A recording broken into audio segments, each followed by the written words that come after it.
আজকে আমি দেখাবো সিসার মাইনর কর্ড। সিসার মাইনর কর্ডও আমাদের নাট পজিশনেই আসে। এই কর্ডটা ধরার জন্য আমাদেরকে 3টে ফিঙ্গার ইউজ করতে হবে, 1, 2 and 3। আর এই কর্ডে আমাদের ওই 4 নম্বর স্ট্রিং থেকে বাজবে, 5 and 6 মিউট থাকবে। চলো দেখি কীভাবে ধরবে।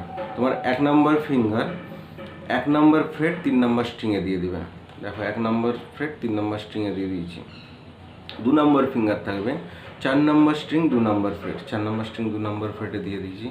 এরপরে তোমার 3 নম্বর ফিঙ্গার থাকবে 2 নম্বর স্ট্রিং 2 নম্বর ফ্রেট, এই যে 2 নম্বর স্ট্রিং 2 নম্বর ফ্রেট, এটা ধরে নিয়েছি কর্ডটা।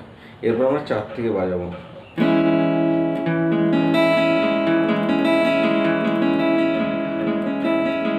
দেখো এরপর যখন আমরা স্ট্রামিং করব ঠিক একই রকমভাবেই করব।